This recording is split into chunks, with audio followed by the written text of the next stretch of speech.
durante um debate no plenário do Senado sobre um requerimento do senador Carlos Portinho para convidar o presidente do Tribunal Superior Eleitoral, Alexandre de Moraes, a prestar esclarecimentos ao Senado sobre sua atuação, o senador Carlos Viana pediu uma parte durante o discurso do senador Eduardo Girão e descreveu a gravidade da situação atual, apontando o ativismo judicial, a censura e a total ausência de freios e contrapesos devido à omissão covarde do Senado. O senador Carlos Viana apoiou o requerimento de Portinho e explicou: nós do parlamento temos de dar uma resposta à população nos excessos e nos limites que hoje não existem mais. Toda a nossa teoria sobre pesos e contrapesos, que sempre foi ensinada nos cursos de direito, na relação entre os poderes, está desfeita. Hoje nós temos um Supremo Tribunal Federal que legisla, que não nos questiona nos pontos principais e que dá decisões ao país dependendo do momento que nós estamos vivendo. O senador lembrou que o Tribunal Superior Eleitoral atribuiu a si mesmo e ao seu presidente poderes excessivos sob o pretexto de combater notícias falsas e comparou: é como se qualquer um dos nossos aqui, 81 senadores, dessemos a apenas um a capacidade e o poder de decidir por todos nós. O poder, em sua base, em sua essência democrática, tem que ser dividido. Viana conclamou: nós temos que redefinir os limites entre os poderes. Nós temos que voltar aqui à discussão sobre onde começa e termina a atribuição de um ministro do Supremo, onde começa e termina um Tribunal Superior Eleitoral nas suas várias decisões. Nós precisamos redefinir. É um momento novo de democracia, um momento de exercício das atribuições todas. O senador lembrou que o ministro Alexandre de Moraes já foi convidado a comparecer ao Senado por diversas vezes e ignorou solenemente os parlamentares. Ele questionou: se ele vai aos Estados Unidos falar sobre urna, por que não pode vir aqui ao Senado? Sentar-se democraticamente conosco aqui, para poder nos explicar os momentos de decisão e essas questões da censura, que existiram sim, porque em vários momentos a opinião foi cerceada. E nós temos um marco da internet, que é a base das decisões, que foi esquecido em um tribunal que passou a tomar decisões por conta própria naquilo que entende que é o melhor para o país. Viana defendeu o convite e pediu coragem aos senadores. O Senado é a casa que tem que ter a coragem, como Vossa Excelência está fazendo aqui, como vários dos nossos, de chamar para uma discussão democrática e republicana. Há mais de 3 anos, o ministro Alexandre de Moraes conduz, em segredo de justiça, inquéritos políticos direcionados a seus adversários políticos. Em uma espécie de parceria com a velha imprensa, matérias, reportagens e relatórios são admitidos como prova, sem questionamento, substituindo a ação do Ministério Público e substituindo os próprios fatos, e servem como base para medidas abusivas que incluem prisões políticas, buscas e apreensões, bloqueio de contas, censura de veículos de imprensa, censura de cidadãos e parlamentares, bloqueio de redes sociais, entre muitas outras medidas cautelares inventadas pelo ministro, sem direito de defesa nem acesso ao devido processo legal. O mesmo procedimento de aceitar depoimentos de testemunhas suspeitas e interessadas e tomar suas palavras como verdadeiras se repete em diversos inquéritos nas cortes superiores. Esses depoimentos, relatórios e reportagens, produzidos por pessoas interessadas, embasam medidas extremas contra conservadores, sempre sem qualquer chance de defesa ou acesso ao devido processo legal. A Folha Política já teve sua sede invadida e todos os seus equipamentos apreendidos. Atualmente, toda a renda do jornal está sendo confiscada a mando do ministro Luiz Felipe Salomão, ex-corregedor do Tribunal Superior Eleitoral, com aplauso dos ministros Luiz Roberto Barroso, Alexandre de Moraes e Edson Fachin. Há mais de 16 meses, todos os rendimentos de jornais, sites e canais conservadores são retidos sem qualquer base legal. Se você apoia o trabalho da Folha Política e pode ajudar a impedir o fechamento do jornal, doe qualquer valor através do Pix, utilizando o QR Code que está visível na tela ou o código ajude@folhapolitica.org. Caso não utilize Pix, há a opção de transferência bancária para a conta da empresa Raposo Fernandes, disponível na descrição deste vídeo e no comentário fixado no topo.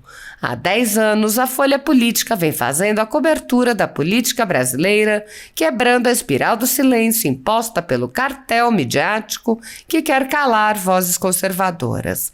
Pix ajude@folhapolitica.org. Assista! Quero fazer aqui, primeiramente, uma fala de apoio completo ao discurso de Vossa Excelência. Não faz parte dessa casa, em momento algum, desrespeitar o equilíbrio entre os poderes ou a atuação de um judiciário que nós precisamos seja sempre um judiciário independente. Mas nós, do Parlamento, temos, senhor presidente, de dar uma resposta à população nos excessos e nos limites que hoje não existem mais. Toda a nossa teoria sobre pesos e contrapesos, que sempre foi ensinada nos cursos de direito, na relação entre os poderes, está desfeita. Hoje nós temos um Supremo Tribunal Federal que legisla e que não nos questiona nos pontos principais e que dá decisões ao país dependendo do momento em que nós estamos vivendo, e já temos situações em que o próprio Supremo reconhece que errou e que quer corrigir. Nós temos um Tribunal Superior Eleitoral que, durante toda essa questão de combate às notícias falsas, que é importante, senador Portinho, meu líder, mas cujo poder excessivo foi dado a uma pessoa só, e os próprios juristas e oposição e situação entenderam que se tratava de um poder perigoso. É como se qualquer um dos nossos aqui, 81 senadores, dessemos a apenas a capacidade e o poder de decidir por todos nós. O poder, em sua base, em sua essência democrática, tem que ser dividido. Então nós, senador Girão, os senhores senadores e aqueles que nos assistem pela TV Senado, nós temos que redefinir os limites entre os poderes. Nós temos que voltar aqui à discussão sobre onde começa e termina a atribuição de um ministro supremo, onde começa e termina um Tribunal Superior Eleitoral nas suas várias decisões. E eu repito, não quero de maneira alguma defender qualquer tipo de censura ou independência que não seja respeitada, nada disso. Nós precisamos redefinir. É um momento novo, presidente. Um momento novo de democracia, um momento de exercício das atribuições todas, e concordo plenamente. Se ele vai aos Estados Unidos falar sobre urna, por que não pode vir aqui no Senado, sentar-se democraticamente conosco aqui, para poder nos explicar os momentos de decisão e essas questões da censura que existiram sim? Porque em vários momentos a opinião foi cerceada, e nós temos um marco da internet que é a base das decisões, que foi esquecido, e um tribunal que passou a tomar decisões por conta própria, no aquilo que entende que é o melhor para o país. Não, vamos redefinir o poder, e o Senado é a casa que tem que ter a coragem, como Vossa Excelência está fazendo aqui, como vários dos nossos, de chamar para uma discussão democrática e republicana onde nós estamos errando quando não respeitamos a independência dos poderes. Obrigado, senador Carlos Portinho. Obrigado, senador. Para concluir, mas, por gentileza, pedir encarecidamente a Vossa Excelência, porque nós, dos 3 minutos, já foram 6 minutinhos aí para concluir. Minutos, senador. Não é que eu faça. Outros inscritos estão aqui. Senador Marcos Rogério já está um bom tempo aqui. Senão, eu vou ser visto pelos companheiros a tratar, como nós estamos falando aqui, sobre a isonômica ou isonômico tratamento, senador Girão. Vossa porque antes a gente tinha 10 minutos, né, presidente, para falar. Mas tudo bem, vamos lá. Vamos lá, vou tentar correr aqui. Só para agradecer a parte ao senador Carlos Viana e dizer que está difícil. A gente precisa, senador Carlos Viana, dar um retorno prático para a sociedade, porque é legítimo o que ela está pedindo. A gente fica aqui falando, pedindo, convite, a gente não consegue. Eles não respeitam e não vêm aqui dialogar sobre democracia, mas vão lá para os Estados Unidos. Eu não sei se os ministros estão indo lá para explicar sobre os inquéritos lá nos Estados Unidos, contra os inquéritos, contra os empresários por crime de opinião. Está lá a conta de um até hoje, 12 milhões de seguidores na rede social bloqueado. Agora talvez ele desbloqueie, porque passou a eleição. Explicar sobre os bloqueios e suspensões de jornalistas, de parlamentares do Brasil que estão sendo censurados hoje, blogueiros, pastores.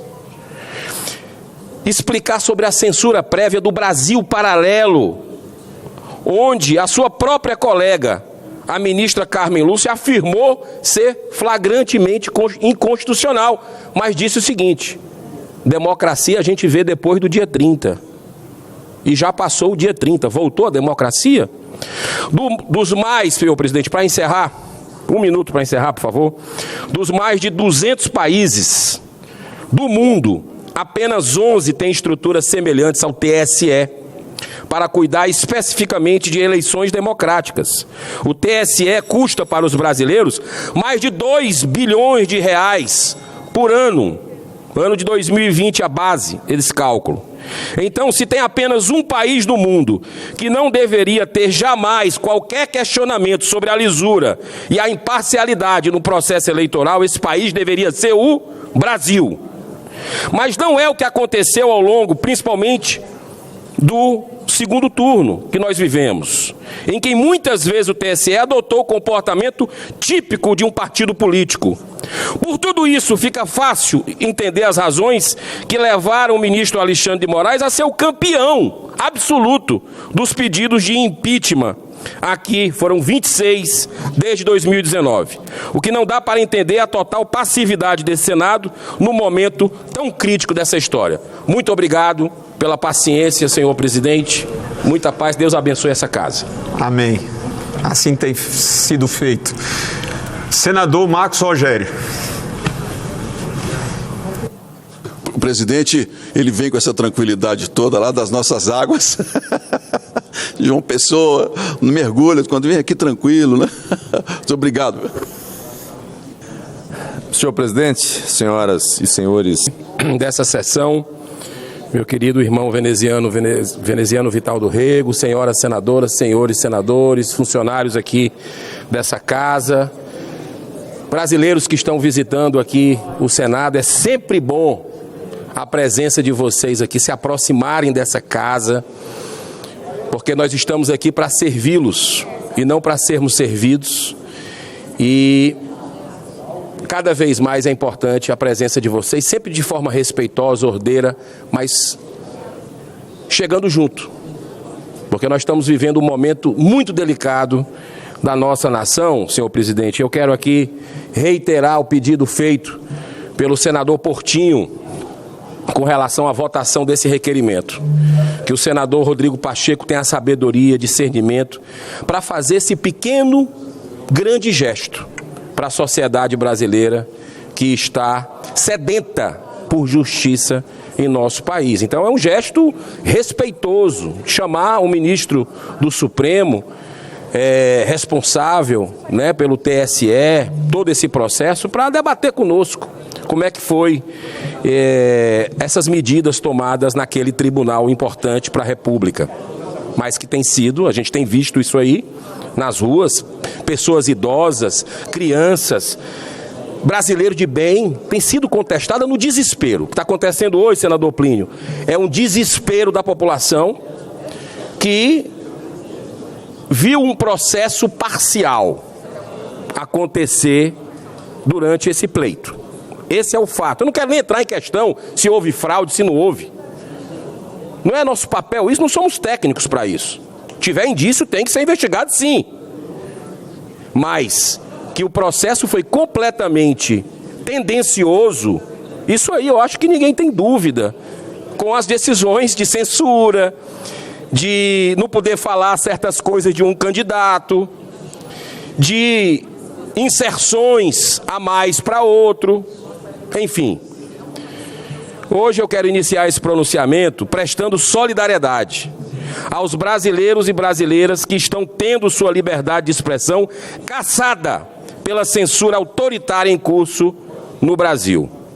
Deputado Daniel Silveira, empreendedor Luciano Hang, pastor Valadão, deputado Nicolas, o mais votado do Brasil, canal Hipócritas, deputada Zambelli, cantor latino, deputado Gayer, Gustavo Gayer, economista Marco Sintra, deputado Vitor Hugo, cantor Zezé de Camargo, deputado Coronel Tadeu, youtuber Alan dos Santos, deputado Cabo Gilberto, psicóloga Marisa Lobo, youtuber Monarque, deputado José Medeiros. A lista é grande e todo dia cresce. Cada dia é uma surpresa diferente com relação a esse assunto aqui no Brasil, que tem deixado a população assustada do Amazonas até lá o Rio Grande do Sul, de norte a sul, de leste a oeste do Brasil todo. Talvez essa lista vá aumentar até o próximo feriado, já que o Senado, nós continuamos cegos, surdos e mudos diante de tantas arbitrariedades. Todas as manifestações pacíficas que estão acontecendo no Brasil demonstra que a sociedade está desesperada, como eu comecei a colocar aqui. O mesmo não se dá em relação a essa casa, que cada vez mais, infelizmente, vem sendo desmoralizada por sua total omissão diante de graves abusos cometidos por ministros da dupla STF e TSE. Outro acontecimento inacreditável é a participação de 6, repito, meia dúzia de ministros do Supremo em um evento em Nova York, no próximo dia 14 de novembro, para ensinarem, falarem, palestrarem, sabe sobre o quê? Sobre o Brasil e o respeito à democracia e à liberdade. Isso não é piada não, viu, senador Portinho? Isso é sério. Agora, para atravessar a Praça dos Três Poderes e vir aqui no Senado, para conversar, dialogar sobre democracia, sobre ativismo judicial, sobre segurança e transparência nas urnas, eles não têm a consideração. Eu gostaria de cumprimentar o senador Portinho. Falei no começo sobre a sua iniciativa, que eu tive o privilégio de assinar, lhe agradeço, de convidar respeitosamente o ministro do TSE, Alexandre de Moraes, e os demais, abriu para os demais, para ver se vem aqui dialogar com os senadores. Eu tentei 3 vezes na Comissão de Transparência, Fiscalização e Controle. 3 recusas, sem nenhuma justificativa. Eu espero que a gente possa conseguir no plenário dessa casa, talvez eles respeitem o plenário dessa casa. Um balanço geral, né, senador Girão? A gente merece. O balanço geral. Senador, meu querido amigo Carlos Viana. Senador Girão, senhores senadores e senadoras,